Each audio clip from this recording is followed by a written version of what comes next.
Huh? You seem all right. Not amusing though. While I was pregnant and before reaching the stable phase, I decided to head back to my parents' home. My mother-in-law came to the train station to see me off. However, at that moment, I suddenly felt like I was floating in the air. Desperately wanting to protect the baby I had longed for, I fell onto the train tracks, clutching my belly. Confused, I looked up at my mother-in-law who was smirking down at me. It hit me then that she had pushed me.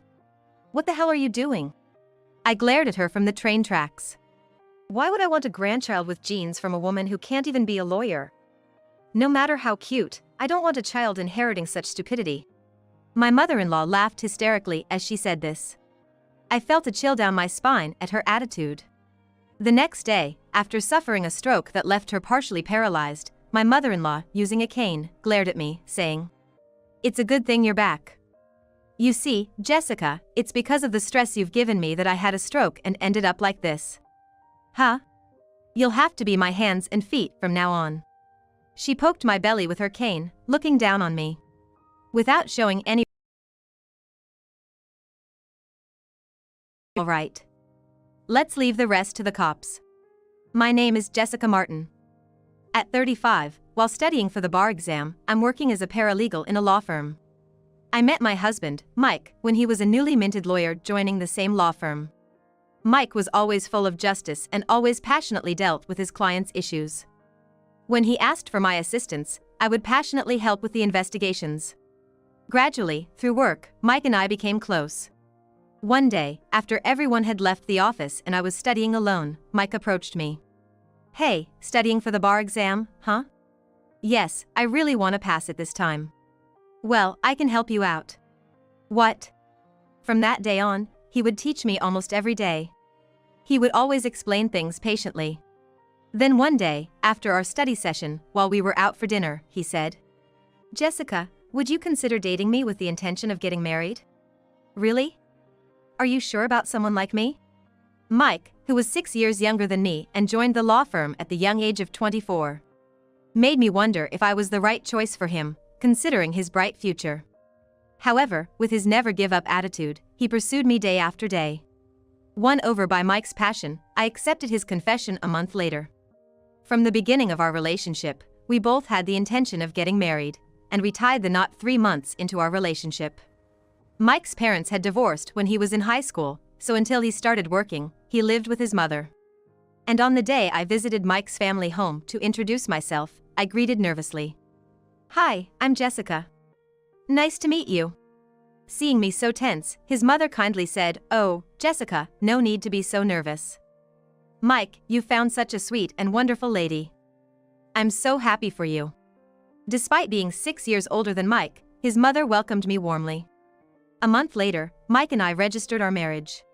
We were both very busy with our jobs after marriage and hadn't given much thought to having children. But about a year after we got married, I fell ill and found out I was pregnant when I visited the doctor. "Mike, I'm pregnant." "Really? Awesome." When I told Mike about the pregnancy, he jumped with joy. I also informed my mother-in-law, and she exclaimed, "Congratulations, Jessica," clapping her hands in delight. Around the same time I found out about my pregnancy, I failed the bar exam I had taken. I was shocked since I believed I would become an attorney this time. However, being over 30 and experiencing the miracle of life inside me for the first time, I decided to focus solely on becoming a mother for a while. Given the risks of having a child at my age, I was filled with apprehension and doubts. Yet, every day, I felt joy as I could feel the new life inside me growing stronger. When my morning sickness began, there was a work task I absolutely had to complete, so I stayed late at the office. While taking a short break and sipping on my caffeine-free herbal tea, I was suddenly overcome with intense abdominal pain so severe I couldn't stand. I had a bad feeling. Without a second thought, I called a nearby hospital and took a taxi straight there. Upon arrival, the doctor's face turned pale, and I was immediately taken to a treatment room. "I'm sorry, but this time," the doctor began, informing me and Mike, who had rushed over, of the miscarriage. Losing the baby was devastating. Lying on the hospital bed, I turned away from Mike and sobbed silently. "Mike, I'm so sorry." It's not your fault, Jessica. Losing the baby is heartbreaking, but I still have you. That's what matters most.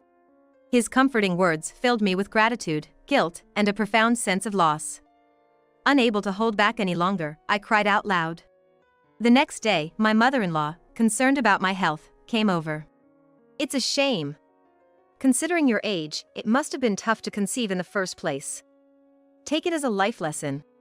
As she sipped her tea nonchalantly, I couldn't believe my ears. Was she truly trying to comfort me? Her next words confirmed my doubts. If you want a child so badly, hurry up and try again. If you can't conceive naturally, just consider fertility treatments. She laughed heartlessly. Honestly, having just lost a child, I wasn't in the mindset to think about having another one right away. Yet, my mother-in-law was not only pushing for another child but also suggesting expensive fertility treatments. I was too shocked to reply. About a year after the miscarriage, I became pregnant again. Thinking of the first time, as soon as I informed Mike, he not only expressed joy but also showed concern for my well-being. We've been given another chance at life. I want this baby to safely come into this world. What do you think about staying at your parents' home until you're past the critical phase? That might be a good idea. I can take some time off work, so maybe I'll take you up on that. I then decided, based on Mike's suggestion, to spend time at my parents' home until the 5th month of pregnancy. When I called my parents to inform them I'd be coming in a week, they were eagerly awaiting my return. And 3 days before I was due to leave, I wrapped up my work and began my maternity leave. However, the day before I was to go to my parents, my mother-in-law unexpectedly stormed into our home. Jessica, why are you going back to your parents? Weren't you supposed to have the baby at a hospital nearby? I'm so sorry. Mike was worried about me and the baby. We decided it's best for me to stay at my parents' place till things stabilize. Oh my! When I was pregnant with Mike, there was no luxury of returning to my parents. Times sure have changed. She folded her arms and stared at me. Well, that's all right. This baby is our family's grandchild too. I'm concerned as well. I'll accompany you to the station. Thank you. When I seemed intimidated by my mother-in-law's imposing tone, she asked me about my train's departure time for the next day. She then said, I'll come over again in the morning, before leaving. On the morning of my departure, right on time, my mother-in-law declared, I'll carry your bags to the station, so let's get going. She took my suitcase with a forceful attitude and roughly dragged it along. At the station, as we waited for the train, a station announcement came on. Standing at the very edge of the platform, I suddenly felt a lightness, and the next thing I knew, I was on the tracks. Instinctively protecting my abdomen, I looked up from where I'd fallen to see my mother-in-law, laughing and sneering at me from the platform. Oh. You seem fine. What a disappointment. What did you do? Why would I want a grandchild with genes from someone who couldn't become a lawyer? Even if the child's cute, I don't want one tainted with your stupid blood. Chills ran down my spine as I looked at her. Because of my fall, the train was temporarily stopped, causing an inconvenience to many passengers. Despite my anger at my mother-in-law, I felt guilty toward the other passengers. I took a seat at the end of the train, heading towards my parents' nearest station. The next morning, while I was still asleep, I got a call from Mike. Hey, sorry for calling so early. Last night, my mom had a stroke. What? Is she okay? Yeah, she's gonna live, but it seems she's paralyzed on the right side. It's gonna affect her daily life. I hate to ask, but can you come back? All right, I understand. I came to my parents' home to protect my unborn child. But now, because my mother-in-law collapsed, my brief respite was cut short. Feeling deflated, but worried about Mike's unusually downcast voice and his mother's condition, I explained the situation to my parents and hastily returned to Mike's family home. I'm really sorry, Jessica. You came here to rest for the baby's sake, and now this. It's okay. How's your mom? She said she could get home on her own and didn't need me to pick her up. She's in a cab now, should be home soon. As the two of us anxiously awaited her return, we heard the front door open. Hobbling in with a cane, she glared at me. Mom, I was so worried. I'm glad it wasn't more serious. Are you okay? Jessica, you're back? Did you miscarry again? No, the baby's still. I touched my stomach to show her the baby was okay, but she snorted and said, "If you're back, it's just perfect timing. Jessica, because of the stress you've caused me, I've had a stroke and ended up like this." "What?"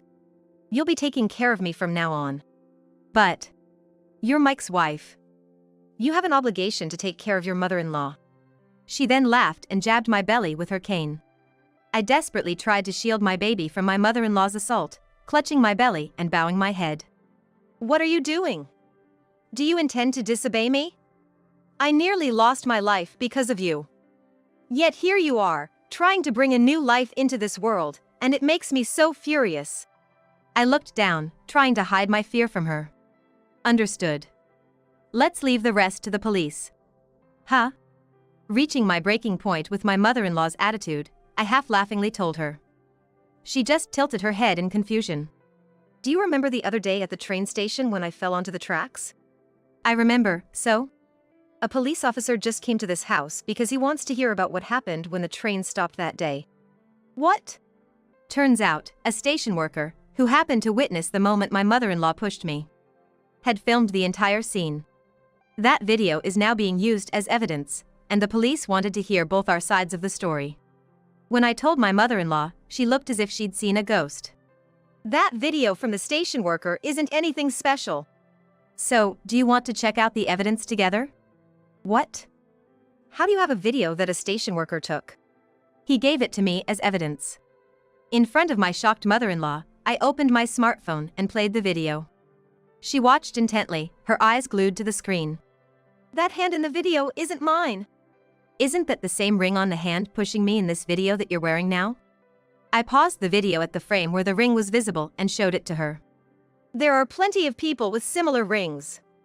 That video could have been edited by the station worker. I'm upset, delete it." "I'll delete mine. But it's also been submitted to the police. I can't delete that one." "What?" Realizing that the same footage had been submitted to the police, my mother-in-law went pale and started shaking. "I also told the officer I'm pregnant since I'm not showing yet." "You told them that too?" "Yes." They were quite shocked when I told them everything. I informed her that I had recounted everything to the police. And her face went beet red in anger. "What? This makes me look like a criminal." "Well, aren't you?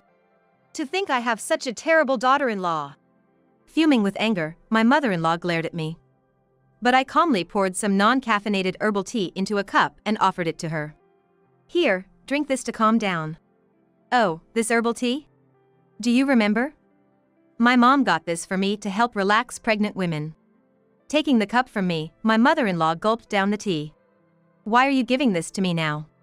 Did you know this tea isn't recommended for early pregnant women like me?" "What?" "The herbal tea my mother-in-law gave me when I was pregnant with my first child." At the time, I was so pleased with her thoughtfulness that I poured the tea into my water bottle every day and carried it to work to drink. However, when I miscarried my first child and was answering the doctor's questions, it turned out that the herbal tea my mother-in-law had bought was one of the causes. It came to light that the herbal tea she had purchased contained an ingredient that is not recommended for pregnant women in their early stages. Without researching it thoroughly, I drank the tea and ended up going through the painful experience of losing a new life. "I'm so sorry. I had no idea. If I had known, I wouldn't have let you, a pregnant woman, drink it." Shaking her head, my mother-in-law denied knowing about the tea's ingredients. "Mom, when I got pregnant this time, you gave me the same herbal tea as a gift again. Was that on purpose?" "Of course not. Also, the aroma oil you gifted me to help me sleep better, the store clerk informed me that it's not recommended for pregnant women in their early stages." "That can't be." When I showed the aroma oil bottle to my mother-in-law, she averted her eyes. "You mentioned at the train station, when I fell on the tracks, that I have stupid genes that can't become a lawyer, right?" "Mom, you can't be serious. I'm sorry. It's not my fault. Both the aroma and the herbal tea were gifts I got for Jessica after hearing from a friend that they were good for pregnant women. Please, believe me." My mother-in-law, paralyzed on her right side, looked at me and apologized. "Please don't abandon me. Now that I've become like this, the only option is to rely on Jessica to take care of me." "Sorry, I refuse." "Why?" Despite her pitiful eyes, I smiled at my mother-in-law and denied her caregiving request. How can you, as a daughter-in-law, refuse to take care of your mother-in-law?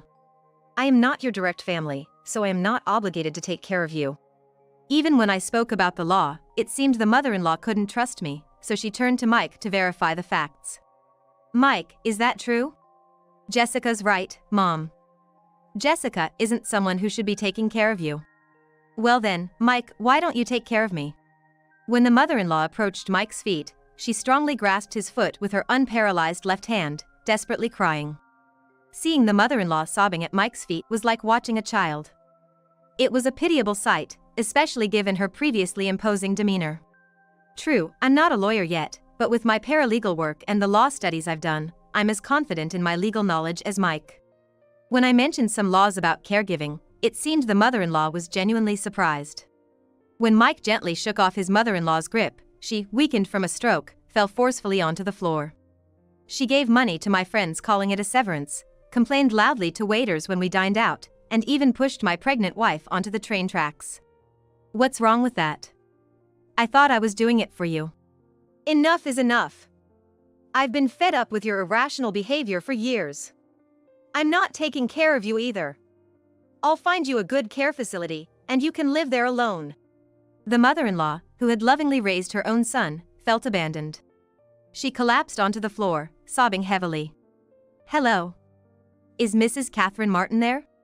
Please, come on in. Hearing a policeman's voice from the entrance, Mike gestured for him to come inside, and the mother-in-law's face went pale. Mention of the police seemed to freeze the once vivacious woman, even with paralysis in her right side. You are Mrs. Catherine Martin, correct? Yes. We'd like to hear in detail at the station about the incident where your daughter-in-law fell onto the train platform. Will you accompany us? The mother-in-law was surrounded by several officers and resignedly allowed them to take her away. Later, the mother-in-law was interrogated at the police station. From stopping the train to pushing me, a pregnant woman, and my subsequent miscarriage, she was thoroughly questioned. Is our talk done? Please, have mercy. Yes, it's true I pushed my daughter-in-law onto the tracks. But I couldn't bear seeing a woman like her achieving her dreams of becoming a lawyer, getting married, and even having a child. You mean? She was getting everything I ever wanted. Marriage, becoming a lawyer, and having a child. I just hated her for that. In the end, the mother-in-law tearfully admitted to pushing me onto the tracks, but she vehemently denied causing my miscarriage. However, she couldn't escape the crime of pushing a pregnant woman. The mother-in-law became a criminal. And so, with paralysis in her right side, the mother-in-law had to spend some time in jail. Life in jail seemed to have many elderly inmates like the mother-in-law who needed care, and it appeared they couldn't indulge in any luxurious meals. Up until then, the mother-in-law, who used to behave so selfishly, had reportedly become much more subdued. Upon her release from jail, she moved into a care facility that Mike had prearranged, and it seemed she was living amicably with the other residents. However, about 6 months into her stay, the mother-in-law developed dementia as a post-stroke complication. Whenever Mike and I visited the facility to check on her, she would greet us with a bright smile and engage in small talk. Hello. It's such a lovely day today, isn't it? It seemed she had completely forgotten about her son Mike, me, and the rest of her family. The drastic change in the mother-in-law was initially shocking for both Mike and me. Yet, seeing her participate in activities, taking walks, and generally enjoying her time at the facility surrounded by caregivers and fellow residents, she seemed as peaceful as a saint, which brought us relief. Later on, I safely entered the stable period of my pregnancy and the baby inside me was growing healthily. Being on maternity leave and spending most of my time at home, once I finished my chores, I dove deep into studying for the bar exam and took it when I was almost due. A few days later, I began to feel labor pains and rushed to the hospital. The midwife informed me that I was in labor. Before I could mentally prepare, I gave birth to a baby boy. The moment he was born, he let out such a strong cry that he surprised the midwife and nurses. Due to the suddenness of the labor, Mike, who had planned to be there for the birth, missed it. But when he saw our newborn son, he gently held him and smiled. He's so adorable. Hey, have we decided on a name for him? While holding our son a bit awkwardly, Mike turned to me and said, on the count of 3, why don't we both say the name that comes to mind? We both chuckled. Taking Mike up on his suggestion, we both blurted out a name at the same time. I knew it. Jessica, you were thinking the same thing. Mike and I laughed in surprise at having chosen the same name. Both of us, having a deep love for law and a strong sense of justice, had become lawyers. Considering the background of our family, we unanimously named our son Justice. A year passed, and our son grew big enough to walk on his own. Mike was hard at work as an attorney. And I was about to start my first day, not as a paralegal, but as an attorney, proudly wearing a brand new suit with my attorney's badge. Since the day the mother-in-law pushed me onto the train tracks, I learned that nothing good comes from envy or jealousy. Out of jealousy, she had pushed me, leading her to experience a stroke, time in jail, and eventually dementia, leading her down an unexpected path in life. Disturbing another's happiness out of envy is never a good thing. Whether good or bad, the consequences of our actions always come back to us. Every morning, as I chase our lively son around the house and pin my attorney's badge to my chest, I am reminded of the fight for justice.